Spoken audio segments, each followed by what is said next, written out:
Olá, tudo bem com vocês? Esse é o História em Diálogo, que é uma iniciativa do Programa de Pós-Graduação em História da UFAM. Na prática, é uma série de entrevistas com nossos egressos que ajudaram a contribuir e fortalecer a trajetória do programa. O objetivo aqui é valorizar as contribuições dos ex-alunos, destacar suas pesquisas e trajetórias acadêmicas, profissionais e pessoais, além de, obviamente, reforçar os vínculos entre aqueles que fazem e fizeram o PPGH da UFAM. Os episódios serão gravados e disponibilizados em nossa página do canal no YouTube. Então fique ligado, não esqueça de curtir nossa página, não esqueça também de curtir nossa página no Instagram, nos acompanhar e quero dar as boas-vindas aqui no História em Diálogo. Eu sou o Maxwell Coimbra, conduzirei esse programa no primeiro episódio e teremos hoje um convidado que é o Daniel Rodrigues de Lima. Daniel, seja bem-vindo, muito obrigado por aceitar participar do programa. Primeiramente, é um prazer, é uma honra, satisfação, e parabenizo aí o programa de pós-graduação e o senhor, professor Maxwell Coimbra, pela iniciativa de dar voz aos egressos. Bom, eu quero fazer uma breve apresentação, bem breve mesmo, porque quem vai falar dele é ele mesmo. O nosso convidado é mestre em História Social pela Universidade Federal do Amazonas, pela UFAM, e hoje ele é professor da SEDUC Amazônia. Em sua pesquisa tem como foco as elites políticas em confronto, as disputas pelo poder político durante a Belle Époque no estado do Amazonas, de 1889 a 1912. Isso é uma apresentação acadêmica, né, Daniel? Nós queremos saber quem é você de verdade, quem que é o Daniel, além do pesquisador. Conte para nós aí. Então, assim, o Daniel, além do pesquisador, ele é uma pessoa nascida na periferia da cidade de Manaus, no bairro da Redenção, filho de uma mulher negra, mãe de 4 filhos solteira. Daniel é pai do Thales, que é autista, e o Daniel é um cara que ele é muito amigo, é muito prestativo, é uma pessoa que erra e acerta como qualquer outra, é um ser humano como qualquer outro. Mas o Daniel também é um cara que ele tenta ser sempre justo, uma pessoa extremamente autêntica também, e assim, a minha trajetória é uma trajetória justamente de muita luta, de muita dedicação, tanto para minha família quanto para minhas questões profissionais. É uma trajetória que não foi fácil, principalmente quando você vem das camadas mais baixas da sociedade. Então, o Daniel é uma pessoa que está sempre buscando crescimento, seja o crescimento pessoal, seja ele profissional. Esse é o Daniel, esse é o Daniel. Errando, acertando, muitas vezes mais errando do que acertando, mas esse sou eu.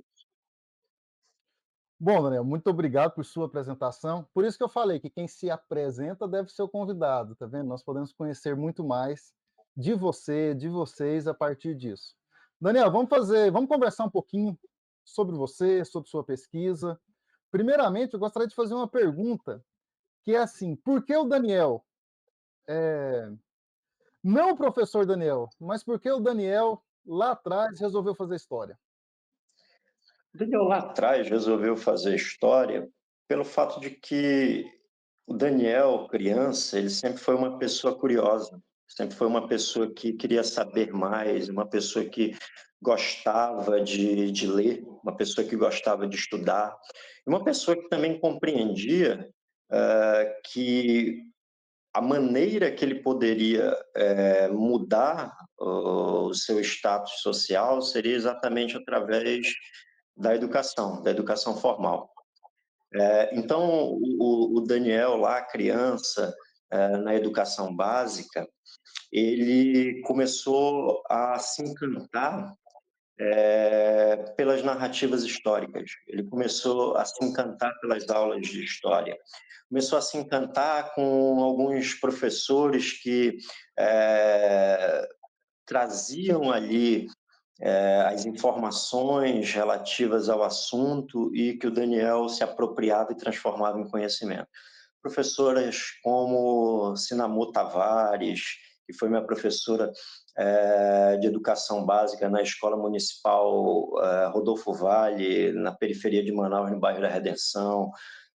Professores já no ensino médio, como o professor Júnior, esse foi um cara que de fato despertou o meu interesse pela história, ainda mais no ensino médio, porque eu via e eu enxergava ali como uma pessoa que eu queria ser igual a ele, uma pessoa que tinha bastante conhecimento, uma pessoa sábia, também uma pessoa que era muito humana, mantendo uma relação extremamente aprazível com os seus estudantes, tratando-os com respeito, que merecíamos e que todos os estudantes merecem. Então, o Daniel, lá atrás, ele escolheu a história porque ele compreende exatamente, ele começou a compreender naquele momento que a história seria fundamental para a compreensão das relações, da vivência em sociedade, as relações que se dão e se processam no nosso viver cotidiano. Então, a partir disso, esse Daniel, criança, que ainda não pensava em ser professor, que ainda não tinha escolhido uma profissão, ele visualizou a história como aquilo que ele iria praticar para a sua vida e que iria fazer para a vida. Então, a história, para mim, é um fazer de vida também, é um fazer de vida pessoal, é um fazer de vida profissional. Então, a escolha foi exatamente essa. Bom, é isso, perfeito, muito obrigado. Daniel, e assim, aí você já era um estudante de história, você já conhecia os mecanismos de como nós fazemos história, as metodologias. Quais foram os caminhos que levaram você a escolher esse tema, a escolher trabalhar com elites políticas, esse confronto no período específico ao qual você pesquisa? Então, assim, professor, eu tenho, é lógico, aí algumas influências. Uma primeira influência, eu posso dizer que é da professora Aranje Matos Feitosa, que ela tem um livro que se chama exatamente o seguinte: Sob o Império de uma Nova Lei, o Amanhecer da República no Amazonas. Então, esse livro ele acabou sendo norteador para que eu desenvolvesse essa pesquisa sobre as elites em confronto. Também, um outro fator que acabou norteando esse processo de pesquisa foi exatamente em 2013, eu participei do processo de fazer ali meio que uma eu dei, vamos dizer, um suporte histórico para reconstrução, revitalização do mercado municipal Adolfo Lisboa. E lá no mercado Adolfo Lisboa, lá no centro de Manaus, haviam marcas de bala, né? Marcas de tiros, e esses tiros eles haviam sido feitos em 1910, então essas marcas elas são visíveis ainda no prédio. Então, a partir daí, eu fiquei bastante curioso em compreender qual era a motivação daquela situação, o que desencadeou, todo aquele processo que foi o bombardeio de 1910 na cidade de Manaus. Inicialmente, a minha pesquisa ela começa a ser pensada em discutir especificamente esse caso, esse momento, que é o bombardeio de 1910 da cidade de Manaus pelas tropas federais e a destituição do governador daquele momento, Antônio Clemente Ribeiro Bittencourt. E, ao adentrar no programa, eu amplio isso e faço uma abordagem mais ampla, do início do processo da República, em 1889, até a segunda destituição do Antônio Clemente Ribeiro Bittencourt, em 1912. Então, o programa, em certa medida, ele também me influencia. A minha orientadora, a professora Márcia Mello, também acaba me influenciando nesse processo de discutir um processo mais ampliado, mais longo, justamente para que nós pudéssemos compreender como é que se davam as articulações políticas, as relações de poder, as relações que se davam entre essas elites, que eram relações extremamente conflituosas. Então, as minhas escolhas sobre essa temática, elas giram em torno dessas influências. Essas influências, sem dúvida nenhuma, elas direcionaram para o meu fazer historiográfico, para a minha produção de pesquisa.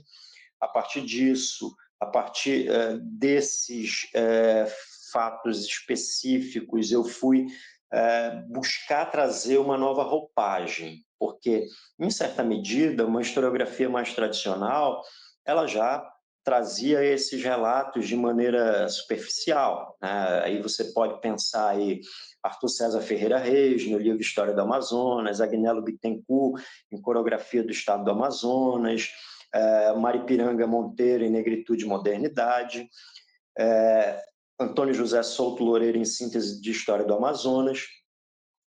E, em certa medida, precisava de um trabalho de maior profundidade, não desmerecendo os trabalhos dos tradicionais, pois eles nos deram pistas de como nós poderíamos proceder à pesquisa, de onde nós poderíamos encontrar determinadas fontes para que esse diálogo de tentativa de reconstrução, de representação da nossa narrativa histórica, ela pudesse ser construída. Então, as minhas influências, elas advêm disso, desses autores, da professora Orange Matos Feitosa, que foi minha professora, e também dessa minha presença, dando esse suporte histórico na revitalização do mercado municipal Adolfo Lisboa em 2013. Então, esse é o direcionamento aí, além, em certa maneira, de ser um encantado pela política, logo, por ser encantado pela política, me fez também aderir à história política, e não é fácil aderir à história política, mesmo porque a história política, ela durante muito tempo, principalmente a partir do advento dos análises, ela caiu num processo de descrença, mas é lógico que a gente tem que pensar que é um tipo específico da história política. Essa história política que é a denominada nova história política, a partir de René Rémond, também trazendo aí os processos da ciência política e adotando a metodologia que eu adoto principalmente do Pierre Bourdieu, a gente traz uma história política diferenciada. Então, penso que é isso. Bom, Dona, eu iria te perguntar, falar para você falar um pouquinho mais da sua pesquisa. Você já nos adiantou muitas coisas, então aproveite, fale um pouquinho da sua pesquisa, mas fale também como que foi desenvolver essa pesquisa no interior do programa. Então, assim, houve uma dificuldade muito grande, porque essa pesquisa eu acabo que desenvolvendo no período de pandemia. É lógico que leituras anteriores, fontes eu havia coletado, mas também no período da pandemia houve um fechamento completo dos arquivos, a questão do lockdown, que era necessário, que foi extremamente necessário. E, então, em certa medida, houve uma certa dificuldade no processo de levantamento de fontes que poderiam, vamos dizer assim, enriquecer mais o trabalho, principalmente fontes ali manuscritas, que estão presentes em arquivos ali como IGA, poderiam ter, sem dúvida nenhuma, eh, trazido uma visão mais ampla, mais assertiva da pesquisa. Mas, em certa medida, eu penso que a pesquisa ela foi bem conduzida com os materiais que eu acabei tendo à disponibilidade, como, por exemplo, jornais, mensagens de governo, alguns manuscritos que eu já havia feito processo de digitalização. Ao longo da pesquisa também, infelizmente, a minha orientadora ela esteve acometida de uma doença, mas ela se manteve presente, se manteve conduzindo também as atividades. Então, mencionar também aqui a professora Márcia Mello, agradecê-la também pela confiança de me manter no programa, de ser a minha orientadora e parceira ao longo desse processo. Essa pesquisa, como eu disse anteriormente, ela começa a partir de um fato, que foi o bombardeio de 1910 na cidade de Manaus, e a partir disso eu começo a ampliar esses horizontes, principalmente com essa visão de pensar as elites. Essa pesquisa inicialmente ela tinha o nome do bombardeio de 1910 na cidade de Manaus, depois ela acaba se tornando Oligarquias em Confronto, e por fim, como uma sugestão do professor Francisco Jorge dos Santos, que participou da minha banca de defesa da dissertação, terminou com esse título, Elites em Confronto. Ele disse que seria mais pertinente eu colocar esse nome e, inclusive, pediu que eu retirasse ali também o termo Primeira da República e tratasse da questão da Belle Époque. Então, essa pesquisa ela não é construída somente a partir das minhas expectativas, das minhas vontades pessoais, ela também tem influência de diversas pessoas que acabaram participando do processo, e aí eu quero mencionar aqui uma outra pessoa que ela foi, sem dúvida nenhuma, no que diz respeito às questões acadêmicas e em termos de orientação também, foi fundamental, que é o professor César Queiroz.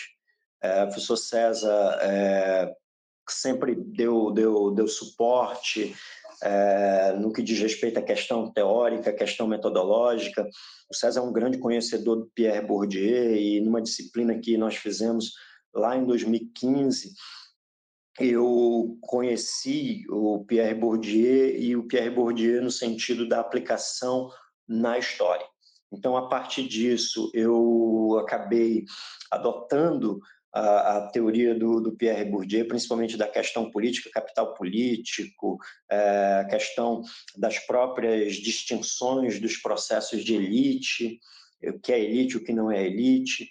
E o professor César, sem dúvida nenhuma, foi fundamental nessa ideia, nessa construção e nessa visão. Então, a minha pesquisa ela se pauta exatamente em discutir essas elites políticas durante esse período de 1889 a 1912, que é o período da Primeira República, é o período da denominada Belle Époque, é um período de muitas transformações urbanas na cidade de Manaus, é um período também onde você vai ter muitas revoltas populares e agitação política basicamente em todos os momentos, desde o processo da eclosão da República, passando pelo estabelecimento do primeiro governador constitucional, o governo de Eduardo Ribeiro, que vai ser extremamente conflituoso, ele vai sofrer 2 tentativas de deposição, articulações para que o candidato de Eduardo Ribeiro possa se tornar o governador, mesmo não tendo idade constitucional para isso. Ainda também um processo de articulação que vai impedir a oposição de estar presente na conferência das atas de votação, que é o denominado Congresso Foguetão, que vai fazer o Fileto Pires assumir o poder, que era o candidato do Eduardo Ribeiro. Depois, um processo onde Eduardo Ribeiro e o Fileto vamos dizer assim, fazer um rompimento político, e a partir disso, pelo que as fontes nos trazem, pelo que as discussões a partir da pesquisa nos relataram, um rompimento onde o próprio Eduardo Ribeiro vai fazer ali uma artimanha política, aonde vai pegar um documento em branco assinado pelo Fileto Pires e estabelecer como uma carta de renúncia e o Fileto não volta ao poder. Depois o governo Nery, que vai ser uma família que vai governar a cidade de Manaus por pelo menos 8 anos, tendo ali uma grande oligarquia, inclusive com o próprio Antônio Clemente Ribeiro Bittencourt sendo o governador, o vice-governador em algum momento, o secretário do Silvério.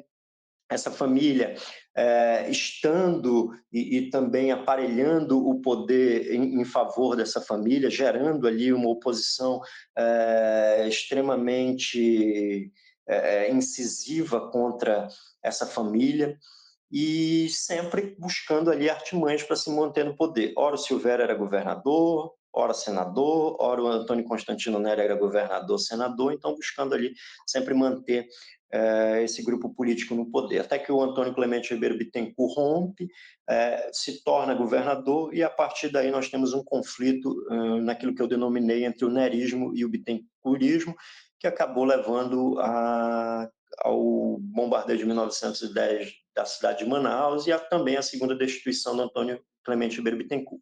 É lógico que tudo isso atrelado a um contexto nacional, todos esses momentos atrelados a contextos nacionais, e que também eu acabo levantando a seguinte ideia, de que os agentes políticos e as elites políticas amazonenses, elas não eram passivas às ordens que vinham do governo central.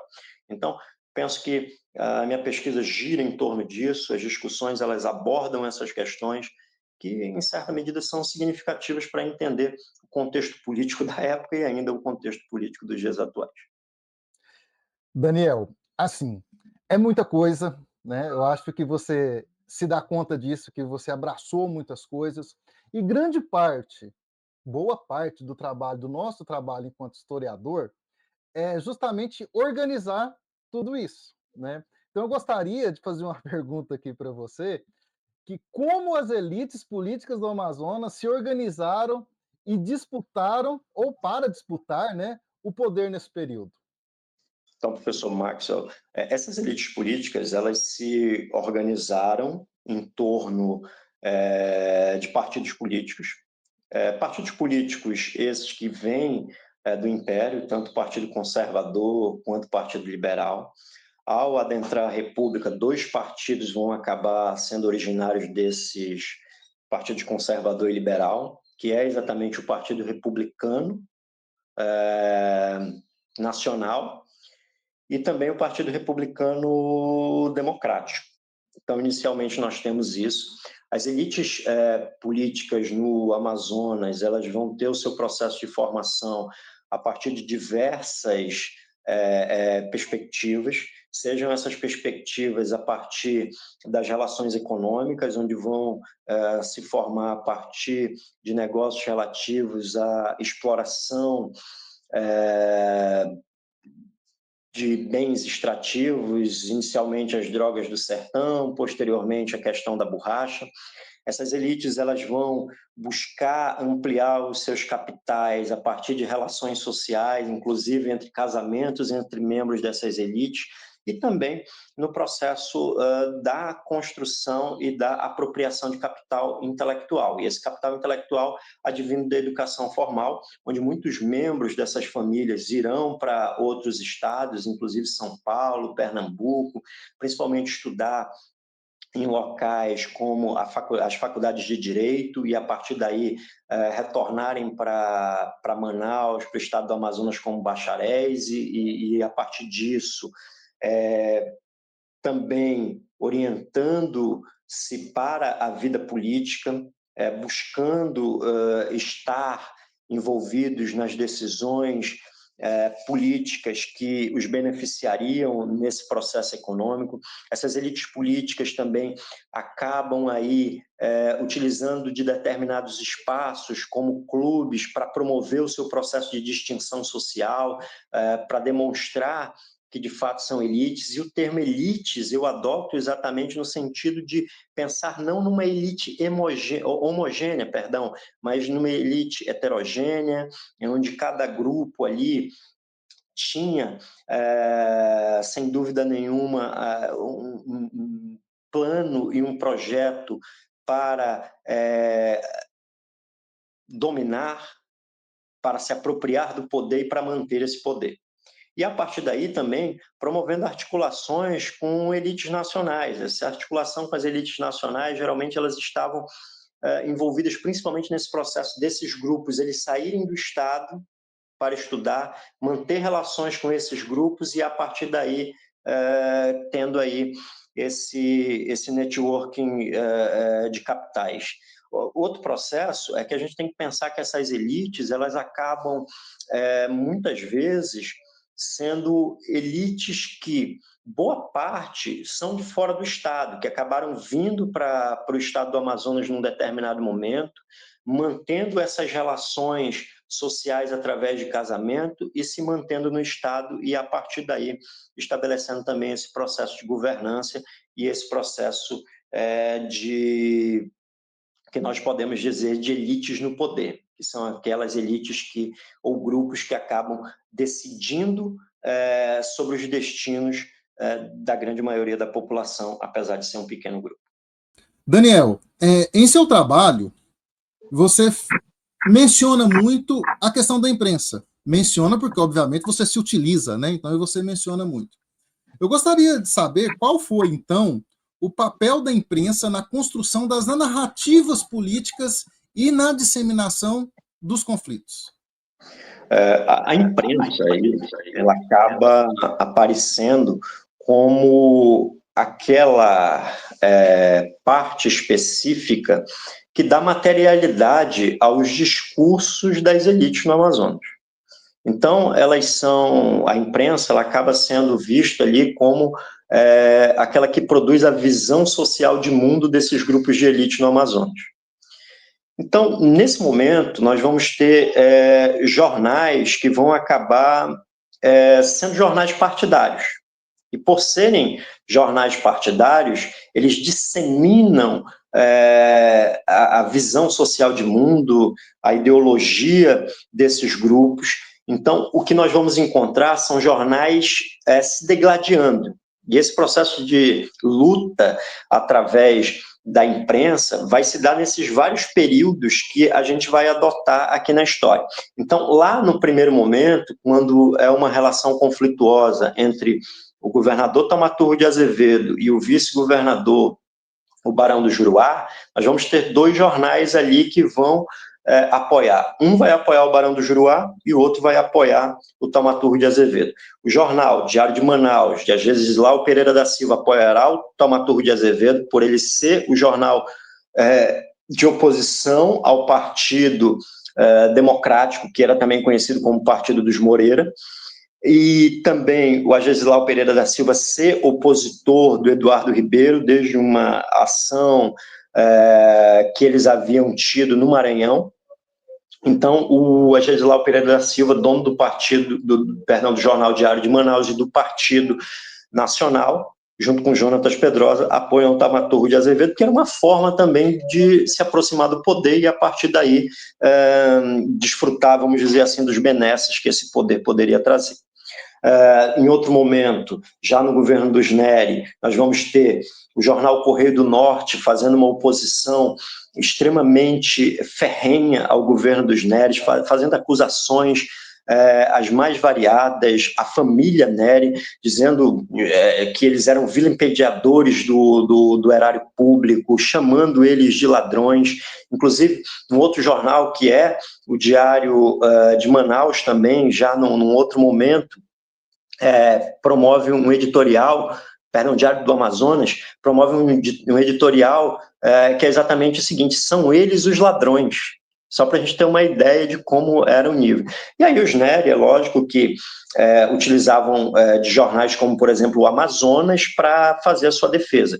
E já no período que nós vamos ter ali o governo Bittencourt, os jornais que vão atuar, um a favor do Bittencourt e outro a favor dos Nery, eles vão ser, sem dúvida nenhuma, ali importantes nesse processo dessa disseminação, de fato, de visão social de mundo, onde vai promover acusações sérias sobre corrupção, sobre falta de governabilidade, sobre ações voltadas ali à repressão, inclusive censura, empastelamentos.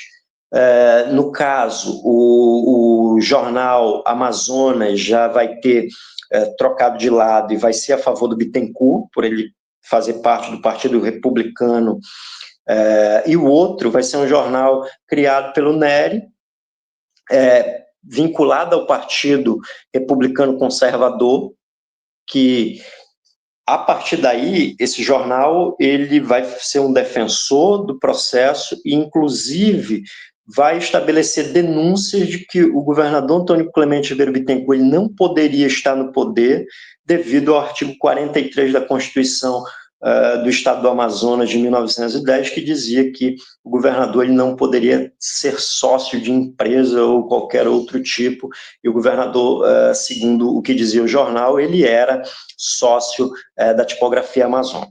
Então, a partir daí, esses embates eles vão se dar a partir dos jornais, e uma coisa que eu deixo claro é que esses embates eles extrapolam as páginas dos jornais. E eles extrapolam as páginas dos jornais, inclusive como nós vimos, nós já falamos aqui sobre as duas tentativas de destituição de Eduardo Ribeiro e também no processo de saída do Taumaturgo de Azevedo anteriormente, as duas destituições de Eduardo Ribeiro e o bombardeio de 1910 da cidade de Manaus e a segunda destituição do Antônio Clemente Ribeiro Bittencourt, que colocaram as forças policiais do Estado em favor do governador e as tropas federais em favor do vice-governador Sapeixoto e também da oligarquia Nery, já que o Sapeixoto ele era articulado com essa oligarquia. Então, assim, a imprensa ela teve um papel importantíssimo nesse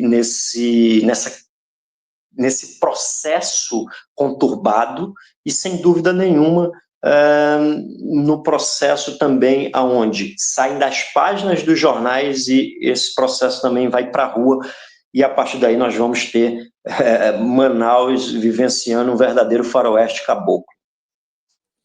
Bom, você falou anteriormente, falou muito inclusive, nota-se a importância, né, do bombardeio de Manaus, lá em 1910. Que tipo de impacto ele teve na estabilidade política do Estado? O bombardeio de 1910 na cidade de Manaus, ele vai ser uma articulação do Silvério Nery, que era senador, apoiado também pelo bambambam, vamos dizer assim, da política nacional, o senador Pinheiro Machado. O senador Pinheiro Machado tinha uma rixa política partidária com Antônio Clemente Ribeiro Bittencourt. O Antônio Clemente Ribeiro Bittencourt havia aqui rompido com os Nery. O Sapeixoto, muito amigo do Silvério Nery. Acaba que esse rompimento ocorre porque os Nery queriam a indicação do prefeito. Acaba que o Antônio Clemente Ribeiro Bittencourt não faz isso e indica o filho dele, que é o Agnello Bittencourt, para o cargo de intendente, superintendente, e isso começa a gerar ali alguns transtornos. Depois, na convenção de 11 de fevereiro de 1910, o Silvério Nery, junto com o seu grupo, acaba sendo destituído da presidência do Partido Republicano no Amazonas. Então, basicamente, a partir disso, os lados se colocam e acusações de ambos os lados começam a ser feitas. O vice-governador Sapeixoto acaba ficando ao lado dos Nery, e aí, no dia 7 de outubro de 1910, ocorre um processo de uma de uma reunião na Assembleia Legislativa do Estado do Amazonas, e essa reunião era para depor o governador. O que o lado do governador alega é que essa reunião ela foi uma reunião ilegal, e foi ilegal justamente pelo fato de que os membros da oposição não estavam presentes, os membros da situação não estavam presentes, só estavam os membros da oposição, e o governador acabou sendo destituído. E tem uma curiosidade que é exatamente o dia 7, justamente 7 de outubro, é o aniversário do Silvério Neri. Então, eu meio que digo que isso foi um presente para o Silvério, retirar um opositor dele e que trazia tantos problemas para ele naquele momento. Então, o bombardeio começa ali por volta das 5 horas da manhã do dia 8, e a partir disso nós vamos ter esse bombardeio trazendo discussões, fazendo com que o governo federal acabe promovendo um processo de intervenção, Supremo Tribunal Federal concedendo habeas corpus ao Antônio Clemente Ribeiro Bittencourt, que teve que sair da cidade, foi para o Pará, porque senão a vida dele corria risco. O vice-governador Sapeixoto governou do dia 8 até o dia 28 de outubro de 1910. E as influências que trouxe para a política local, posteriormente, foi exatamente o rompimento dessas oligarquias e um clima de tensão que durou no governo posterior, que foi o governo do Jonatas Pedrosa, que era um governo que buscava uma tentativa de conciliação, mas que acabou gerando ainda mais problemas, principalmente porque o seu vice-governador, o Guerreiro Antoni, fazia parte do grupo do Antônio Bittencourt, e a partir disso teve também atritos com o Jonatas Pedrosa, onde diversos tiroteios acabam ocorrendo posteriormente, a partir de 1913, rebelião das forças policiais, que vão ser decorrência da segunda destituição do Antônio Clemente Ribeiro Bittencourt, 9 dias antes de acabar o mandato dele. Ele acaba sendo sequestrado pelas forças policiais, o Sapeixoto volta ao poder, e também não só uma repercussão local, isso foi objeto de repercussão nacional, inclusive o próprio Rui Barbosa sendo advogado do Antônio Bittencourt. Então, são algumas coisas aí que a gente tem como características e que acabaram influenciando na política local. Daniel, normalmente, né, nós falamos muito em história sobre determinadas permanências, né, apesar de mudanças temporais, algumas coisas que permanecem. Como sua pesquisa, ela pode nos apontar para isso? Há similaridades entre as disputas políticas da Primeira República ou da Belle Époque, como você trata, no Amazonas e conflitos atuais? Como que ela nos auxilia a compreender a política desse período? Aliás, do nosso período. Olha só, como o próprio Mark Bloch já diz na Apologia da História, o historiador é um homem do seu tempo. Então, a gente faz as nossas indagações no momento presente, o passado ele nos dá pistas para que nós possamos compreender o nosso momento atual. Curiosamente, quando eu estava desenvolvendo essa pesquisa, comecei a desenvolver essa pesquisa lá em 2013, estava ocorrendo já o processo de uma ampla oposição a Dilma Rousseff. E, curiosamente, também, já lá no período posterior, 2015, 2016, o vice-presidente da República acaba se tornando ali o principal opositor da presidente da República. E tem, em certa medida, uma similaridade com o que ocorreu aqui no estado do Amazonas, já que vice-governador e governador do estado entravam num processo e numa rota de colisão que levou à destituição do governador. Então, eu posso dizer que essas similaridades, elas acabam que ocorrendo, apesar de serem contextos históricos totalmente diversos, totalmente contrários, mas que, em certa medida, nos trazem esse processo de similaridade. esses conflitos ou essas relações políticas, eu ainda vejo que, hoje em dia, a imprensa e os meios de comunicação, de uma maneira geral, tal qual aquele momento, tinham um poder gigantesco no que dizem respeito ali ao processo ao processo de disseminação das ideias dos grupos.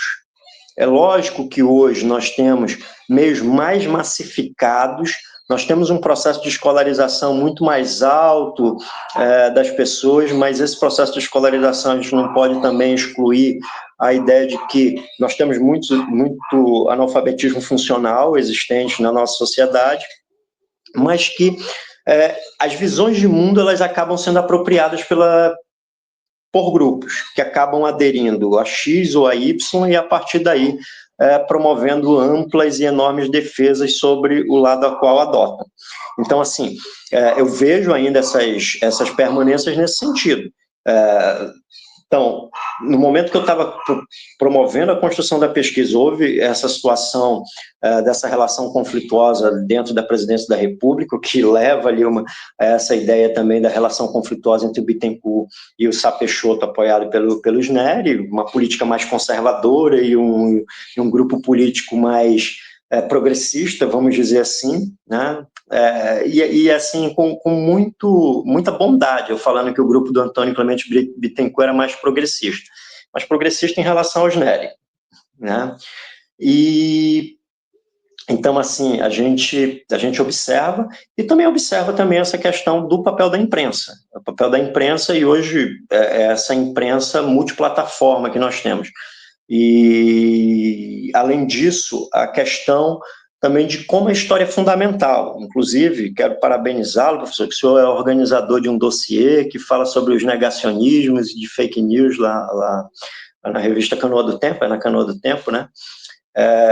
E que demonstra ali de como a história hoje é um importante meio para que a gente possa combater esse processo de desinformação, processo de produção de notícias falsas. Então, vendo dessa forma. E também outra coisa, as notícias falsas, elas não são um processo, o que se denomina fake news hoje, elas não são, podemos dizer assim, algo da nossa sociedade atual. Elas estão desde lá, e você pode verificar isso nos jornais, onde diversas acusações sem provas acabam sendo levantadas no intuito aí de fazer com que a visão social de mundo de um grupo prevaleça sobre a outra. Perfeito. Daniel, quando você falou que estava aí fazendo a sua pesquisa num período bastante conturbado, né, 2016, eu passei pelo mesmo processo. Eu estava pesquisando a ascensão da extrema-direita e a gestão dos sentimentos políticos nesse período. Eu olhava, falava, pensava assim, olha só, isso não vai dar uma coisa legal daqui a alguns poucos anos. E, infelizmente, né, tanto a minha pesquisa quanto a sua, nós estávamos certos no que diz respeito a isso, mas nós, historiadores, acabamos sempre partindo e lendo muito o nosso presente e conseguimos interpretar muito bem essas coisas. Daniel, partindo para o nosso encerramento, vamos falar um pouquinho de você agora. Quais são as perspectivas do pesquisador Daniel depois dessa pesquisa? Depois dessa pesquisa, eu pretendo retornar ao programa. Deveria já no ano passado ter concorrido ao processo seletivo do doutorado. Eu fiquei um pouco com medo pelo fato de que havia uma ideia de que a gente ia ter uma grande seca e eu poderia não conseguir retornar à cidade que eu moro atualmente, que é Parintins. Então, eu acabei deixando para esse ano. Então, esse ano, a minha maior perspectiva profissional é o retorno ao programa para fazer o doutorado.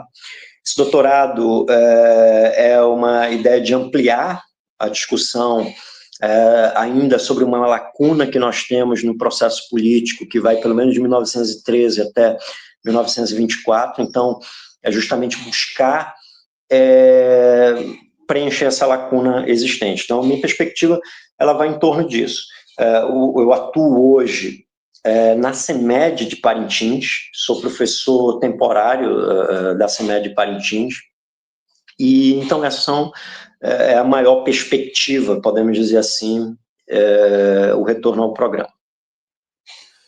Como o programa ajudou o Daniel professor? Então, o programa ajudou o Daniel professor, sem dúvida nenhuma, no sentido de que ele ampliou a minha visão metodológica, a minha visão teórica. Ele trouxe, sem dúvida nenhuma, um crescimento profissional grandioso, respeitabilidade, legitimação, já que são coisas tão caras ao Bourdieu. A questão da própria distinção entre os pares, acredito que o programa ele me direciona desta maneira. Bom, perfeito. Normalmente, nós acabamos por nos sentir em casa, né? O programa acaba sendo a sua casa. Eu gostaria, então, de complementar, fazendo outra pergunta. Como que o programa ajudou o Daniel, como pessoa? Durante o período do PPGH, assim, esse programa ele é importante para mim, porque talvez não existe uma pessoa que teve mais vontade de entrar nesse programa que eu. Eu passei 3 vezes no mestrado, 3 vezes. A primeira em 2015, eu tinha acabado de sair de um tratamento de tuberculose, fiz disciplinas de excelência, acabei não conseguindo passar na proficiência, fui desligado do programa. Passei novamente em 2015 para 2016, passei novamente. Tive um outro problema de saúde, acabei tendo que desistir. E em 2019, tentei novamente, passei, e a minha orientadora disse, é a última vez, ou vai ou racha dessa vez. E eu fui até o final, consegui passar. Então, o período do programa e estar no programa também é um processo de superação pessoal, devido à questão da minha saúde. Durante o período que eu estive na condução da pesquisa, período da pandemia, perdas humanas, perdas financeiras, me gerou e me acometeu a uma crise de ansiedade. Tive que passar 3 anos em tratamento psicológico e eu acho que é superação. Acho que o programa ajudou a superar muitas coisas e eu tô muito feliz por ser o primeiro, vamos dizer assim, nesse programa inicial, esse episódio 1, falando sobre o PPGH, porque, sem dúvida nenhuma, é um local onde eu sempre quis estar. E eu vou retornar. Perfeito. É sempre muito bom podermos nos olhar a partir da nossa própria trajetória. E esse programa é muito para isso, viu, Daniel? Para nós conversarmos, para dizer que vocês que por aqui passaram também fazem parte da nossa história, ajuda a construir nossa história, ajuda a construir nossa identidade. Isso é algo muito, muito importante, muito valioso para nós também. Gostaria de fazer um encerramento agora, nos aproximando um pouquinho mais do Daniel. Agora esqueçamos as nossas pesquisas, vamos conversar um pouquinho do Daniel. Pergunta e resposta, um ping-pong, bate rápido. Perguntou, respondeu. Vamos lá, Daniel. Um livro. Um livro, A Distinção, Crítica Social e Julgamento, do Julgamento, Pierre Bourdieu. Uma música. Uma música, Ideologia do Cazuza, mas também Metamorfose Ambulante do Raul. Um filme. Um filme, eu acho que eu vou na esteira do último que eu assisti. Eu ainda estou aqui. Um dia especial em sua vida. Dia 28/1 de 2018, às 16 horas e 50 minutos, do nascimento do Tales. Uma inspiração. Eu posso dizer que eu tenho uma inspiração pessoal, que é a minha mãe, pela pessoa que ela é e sempre foi, pela presença que ela tem na minha vida, mas estendo isso a toda a minha família, inclusive o meu filho. E uma inspiração profissional hoje, eu tenho uma inspiração muito grande dentro do próprio uma pessoa que está dentro do programa, que é o professor César Augusto Bubos-Queiroz. Alguém que você tenha gratidão. Cara, assim, falar de gratidão, eu acho que a gente corre o risco até de ser um pouco injusto falar de uma pessoa. Então, tenho gratidão pela minha mãe, tenho gratidão pelas minhas irmãs, tenho gratidão pela minha esposa, pelo meu filho, pelas minhas enteadas, por amigos que sempre estão presentes na minha vida. Eric, Fábio Márcio, Luciana, Alfredo Loureiro, André, Denilson, Maurício, entre outros. Muito. Então, falar nomes, a gente pode esquecer de alguns e pode gerar injustiça, mas os que me vêm na mente e não me abandonam sempre são esses. Um livro essencial na sua formação ou na sua pesquisa. Eu penso que é essencial na formação o livro da professora Heloína Monteiro, A Revolução de 1924 em Manaus, Sob o Império de uma Nova Lei, da professora Aranha Matos Feitosa, A Distinção Crítica Social do Julgamento do Pierre Bourdieu, e também A Ideologia Alemã, Karl Marx e Friedrich Engels. Um momento que você guarda com carinho sobre sua formação. Eu acho que a minha defesa do mestrado, que foi uma coisa assim meio maluca, faltou energia na UFAM, a gente acabou fazendo sem energia, no calor, porque como a gente já estava lá, tinha que fazer, então ficamos das 14 horas até quase 18 horas para que a defesa ocorresse e não fosse adiada. Daniel, para nós encerrarmos, uma frase que te resume. Os filósofos se limitaram a pensar o mundo, o importante é transformá-lo. Karl Marx e Friedrich Engels, a 11ª tese sobre Feuerbach. Bom, Daniel, gostaria muito de te agradecer a sua disponibilidade, o nosso bate-papo aqui, com certeza foi uma conversa muito enriquecedora. Sua trajetória, sua pesquisa, certamente inspiram muitas pessoas e vão inspirar muitas pessoas. Para nós encerrarmos, deixe mais alguma coisa que você queira falar sobre a sua pesquisa, deixe algum recado para alguém, fique à vontade. Eu quero agradecer o convite, parabenizar pela iniciativa, professor Maxwell, parabenizar o PPGH. Essa é uma forma de humanizar a pós-graduação, é uma forma de demonstrar e trazer também o lado humano, o lado de sensibilidade, o lado que muitas vezes não é visto. E nós, estudantes de pós-graduação, nós, pesquisadores, nós temos um lado humano, nós temos um entorno que muitas vezes que depende de fato de nós, e que nós também dependemos deles.